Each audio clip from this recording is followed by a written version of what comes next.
Good morning all of you. विद्यार्थिनींनो, मागील लेक्चरमध्ये आपण मेज कल्टिवेशन यामध्ये कल्चरल मेथड्स म्हणजेच प्रिपरेशन ऑफ लँड किंवा प्री टिलेज हे अभ्यासलेलं आहे. त्याचबरोबर sowing methods, seed rate, spacing, inter cultivation म्हणजेच त्याला आपण आंतरमशागत असं म्हणतोय. त्यानंतर रोटेशन म्हणजेच पिकांची फेरपालट, त्याचबरोबर mix cropping, manures and fertilizers, त्याला खतांची मात्रा किती द्यावी ते अभ्यासलेलं आहे. इरिगेशन, हार्वेस्टिंग आणि यील्ड आपण अभ्यासलेलं आहे. हार्वेस्टिंग किंवा शेलिंग असं म्हणतात त्याला, SHELLING, आणि यील्ड आपण अभ्यासलेला आहे.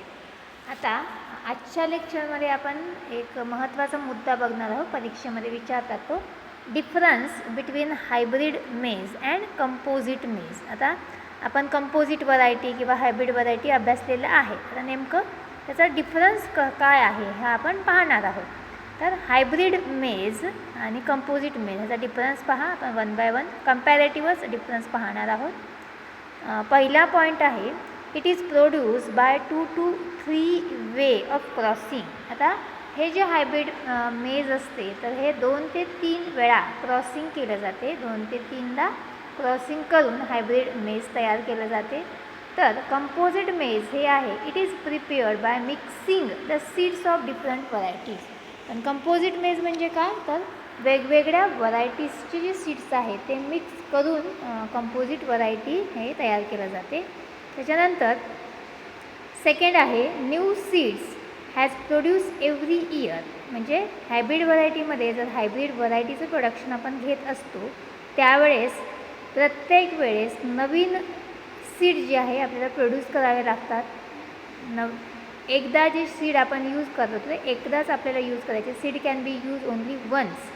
एकदाच आपण यूज करतो आणि प्रत्येक वर्षी नवीन सीड्स आपल्याला वापरावे लागतात. पण कंपोजिटमध्ये तसं नाही आहे. Grains of previous crop can be used as a seed in the next year. म्हणजेच जे काही ग्रेन्स आहे, धान्य आहे, तर ते नेक्स्ट इयरसाठी आपण ते वापरू शकतो. आलं लक्षात. नंतर तिसरा मुद्दा आहे, seed can be used only once and new seed has to be produce. तिसरा मुद्दा, the cost of seed is more. Cost of seed is more म्हणजे सीडची कॉस्ट जास्त आहे हायब्रिड व्हरायटीमध्ये. आणि तिसरा मुद्दा कंपोजिटमध्ये काय दिलेला आहे, the cost of seed is less. इथं लेस आहे कारण आपण ग्रेन्स वापरतो.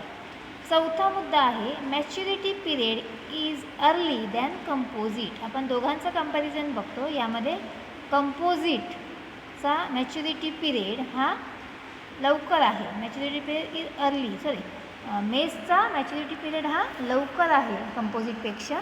आणि त्याच्या उलट काय असणार, कंपोजिटचं असणार maturity period is late than hybrid. त्याच्यानंतर हायब्रिडमध्ये स्टेम इज स्ट्रॉंग आणि कंपोजिटमध्ये स्टेम इज वीक. त्याच्यानंतर सहावा मुद्दा आहे, cannot tolerate drought. Hybrid variety जी आहे ती ड्रॉट कंडिशन म्हणजे दुष्काळ म्हणतो आपण, ज्या ठिकाणी पाऊस कमी असतो अशी कंडिशन, त्या ठिकाणी ती टॉलरेट करू शकत नाही. पण कंपोजिट व्हरायटी असेल तर टॉलरेट टू ड्रॉट कंडिशनमध्ये ती टॉलरेट करू शकते. त्याच्यानंतर सातवा जो मुद्दा आहे तो आहे, less degree of resistant to disease. बरोबर आहे. यामध्ये हायब्रिड मेज आहे तर लेस रेझिस्टंट टू डिसीज. डिसीजला रेझिस्टंट करण्याची क्षमता याच्यामध्ये कमी असते. पण कंपोजिट मेजमध्ये high degree of resistant to disease. Hybrid हे मेज हे जास्त सेन्सिटिव्ह आहे. नंतर आठवा आहे, they are less productive and fertilizer responsive. Hybrid maize कसं आहे तर कमी प्रोडक्शन मिळते पण फर्टिलायझरला चांगला रिस्पॉन्स देते. आणि कंपोजिट मेज आहे ते they are more productive and fertilizer responsive than hybrid मेज.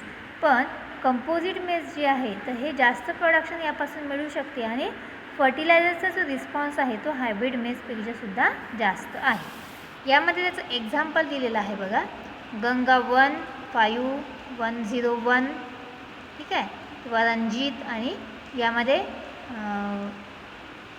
अंबेर, जवाहर, सोना किंवा किसान हे याचे एक्झाम्पल कंपोजिट मेसचे आणि इकडे हायब्रिड मेसचे. तर हायब्रिड मेसचे एक्झाम्पल आपण लक्षात ठेवायचे गंगा 1, गंगा 5, गंगा 101.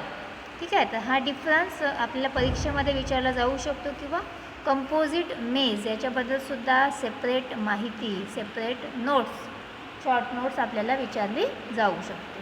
ठीक आहे. परत बघा एकदा आपण डिफरन्स परत एकदा बघणार आहोत. It is produce by 2 to 3 way of crossing. Hybrid मेज 2 ते 3दा प्रोडक्शन केलं जाते. कंपोजिट मेज सीड मिक्स करून प्रोडक्शन केलं जाते. प्रत्येक वर्षी सेकंड पॉईंटमध्ये नवीन सीड्स आपल्याला वापरावे लागतात, पण आपण कंपोजिट मेजमध्ये जुने जे प्रोडक्शन झालेलं आहे धान्य ते आपण वापरतो. नंतर तिसरा मुद्दा आहे maturity period is early than composite. ह्याचा मॅच्युरिटी पिरियड हा काय आहे, लवकर आहे. आणि चौथा मुद्दा ह्याच्यामध्ये आहे maturity period is less than hybrid. Maturity period हा कमी आहे हायब्रिडपेक्षा. नंतर cost of the seed is मोर. मेज हायब्रिडमध्ये सीडचा कॉस्ट हा जास्त आहे, पण कंपोजिटमध्ये सीड कॉस्ट इज लेस. नंतर 6वा मुद्दा आहे कॅनॉट टॉलरेट ड्रॉट. ड्रॉट कंडिशनमध्ये हे टॉलरेट करू शकत नाही, पण कंपोजिट मेज हे टॉलरेट करू शकते. नंतर 7वा मुद्दा आहे less degree of resistant to disease and in case of the composite maize high degree of resistant to disease.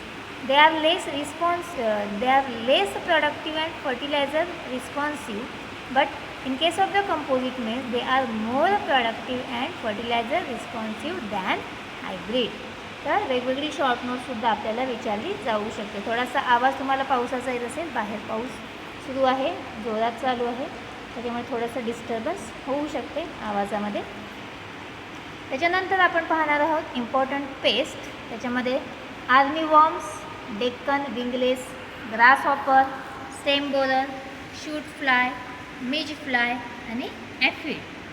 तर ह्यातले काही सिलेक्टेड किंवा महत्त्वाचे जे पेस्ट आहेत तेच आपण पाहणार आहोत. यामध्ये पहिला बघा आर्मी वॉर्म्स. आता आर्मी वॉर्म्सला मराठीमध्ये काय म्हणतात तर लष्करी अळी म्हणतात. काय म्हणतात, लष्करी अळी. का म्हणतात लष्करी अळी, तर जेव्हा पिकांवरती ते अटॅक करतात तर ते खूप मोठ्या संख्येने अटॅक करतात किंवा त्याची संख्या ही फार जास्त असते, म्हणून त्याला लष्करी अळी किंवा आर्मी वॉर्म्स असं म्हणतात. त्याचं नेचर ऑफ डॅमेज आपण पाहूया. त्याची डॅमेजिंग स्टेज आपल्याला म्हणता येईल ती कुठली स्टेज आहे, लार्वे स्टेज, म्हणजेच काय अळी अवस्था. तर नेचर ऑफ डॅमेजमध्ये पहा, larvae of army worms feed on leaves during night hours and remain hidden in the leaf whorl during day. तर ज्यावेळेस हे अटॅक करतात पिकांवरती तेव्हा नाईट अवरला म्हणजे रात्रीच्या वेळेस ते भक्षण करतात आणि दिवसाच्या वेळेस ते पानांच्या बेचक्यामध्ये लपून बसतात. ठीक आहे. तर अशा प्रकारे त्याचं नेचर ऑफ डॅमेज आहे. जे काही त्याचं प्रादुर्भाव जो होतो पिकांवरती तर तो रात्रीच्या वेळेस जास्त होतो. कंट्रोल मेजर बघा, dusting of 1.3% linden powder at the rate of 20 kg per hectare. Dusting of 1.3% linden powder at the rate of 20 kg per hectare. Remove the affected shoots and burn. Remove the affected shoot and burn. Apply 4% carbaryl or 4% endosulfan at the rate of 10 kg per hectare inside the leaf. आता हे पानांच्या बेचक्यामध्ये आतमध्ये लपलेले असतात, त्याच्यामुळे जे काही आपण कार्बारिल किंवा एंडोसल्फान 4% अप्लाय करणार आहोत एका हेक्टरला 10 किलोग्रॅम. तर ते कुठं करायचं आपल्याला, त्या प्लॅन्टवरती न करता त्या पानांच्या आतमध्ये आपल्याला ते अप्लाय करायचं आहे. ठीक आहे. अशा प्रकारे आपण आर्मी वॉर्म्स ह्याचं नेचर ऑफ डॅमेज आणि कंट्रोल मेजर पाहिलेलं आहे. त्याच्यानंतर पुढचं आहे ग्रास हॉपर. पुढचं काय आहे, ग्रास हॉपर. बऱ्याचशा तुम्ही पाहिलेला सुद्धा असेल. पावसाळ्याच्या दिवसामध्ये पाऊस थांबल्यानंतर प्रकाशाच्या दिशेने किंवा लाईटमध्ये भरपूर किडे येतात, त्याच्यामध्ये हा सुद्धा आपण पाहिलेला असेल.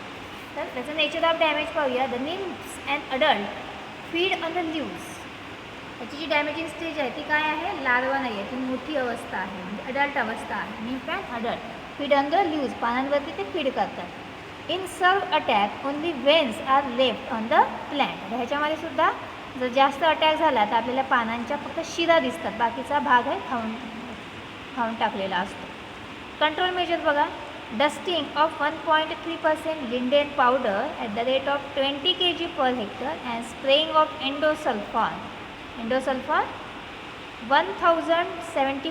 ml in 800 litre of water. असं सोल्युशन तयार करायचं आहे आणि याच्यावरती आपल्याला स्प्रे करायचं आहे. त्याच्यानंतर तिसरी जी पेस्ट आहे ती आहे स्टेम बोरर.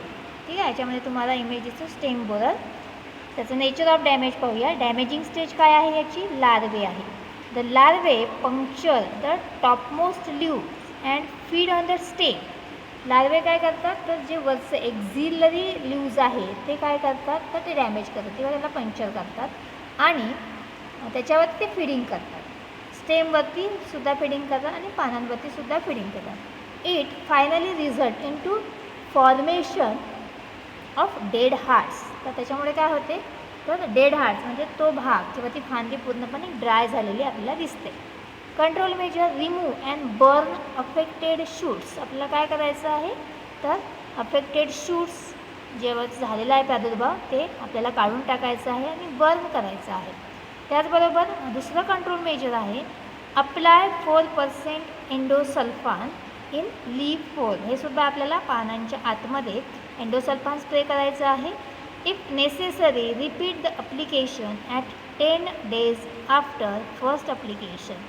जर जास्त प्रादुर्भाव आपल्याला आढळून येत असेल तर आपल्याला एंडोसल्फानची जी स्प्रेइंग आहे ती आपल्याला परत 10 दिवसाच्या अंतराने करणं गरजेचं आहे.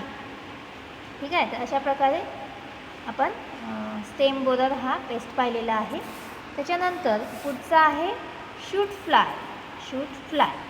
याचं नेचर ऑफ डॅमेज बघा. आपल्याला जर आपण बघितलं फोटोग्राफमध्ये तर आपल्याला माशी हाऊस फ्लाय कशी असते त्याप्रमाणे दिसते. ठीक आहे, shoot fly attack is seen up to 30 days of the sowing. आता हा शूट फ्लायचा अटॅक कधी होतो तर सोईंग केल्यानंतर 30 दिवसामध्ये आपल्याला हा अटॅक झालेला दिसतो. Maggots cut the growing point and form dead heart. तर जी ग्रोईंग पॉईंट्स असतो जे काही सिडलिंग्स असते तर त्या ग्रोईंग पॉईंट्सलाच ते कट करतात आणि त्यामुळे पूर्णपणे ते ड्राय होते किंवा पूर्णपणे सुकते. याचं कंट्रोल मेजर काय आहे तर apply 10% Thimet at the rate of 15 kg per hectare in the soil. आपल्याला कुठे द्यायचं आहे सॉईलमध्ये हे द्यायचं आहे थायमेट. 10% थायमेटचं आपल्याला at the rate of 15 kg 15 kilogram एका हेक्टरला आपल्याला त्याचं अप्लिकेशन द्यायचं आहे शूट फ्लाय. ठीक आहे, तर आता आपण कोणकोणते पेस्ट पाहिलेले आहेत बघा. आर्मी वॉर्म्स पाहिलेला आहे, ग्रास हॉपर, स्टेम बोरर आणि शूट फ्लाय असे 4 पेस्ट आपण या ठिकाणी त्याची अभ्यासलेली आहे. आता आपण पुढे जाणार आहोत डिसीजेस ऑफ मेस. त्याच्यामधला जो पहिला डिसीज आहे तो आहे डाउनी मिल्ड्यू. ठीक आहे, कुठला आहे डाउनी मिल्ड्यू. त्याचे सिम्पटम्स बघा फोटोग्राफमध्ये तुम्हाला दिसते कसा तो प्रादुर्भाव झाल्यानंतर ते कसं दिसतं आहे. पानं कशा प्रकारची आपल्याला स्ट्रिप्स झालेल्या दिसतात, brown strips. Cottony growth of fungus is found on the underside of the leaves. म्हणजे पानांचा जो खालचा भाग असतो त्या खालच्या भागामध्ये कॉटनी ग्रोथ व्हाईट कलरची ग्रोथ आपल्याला झालेली दिसते.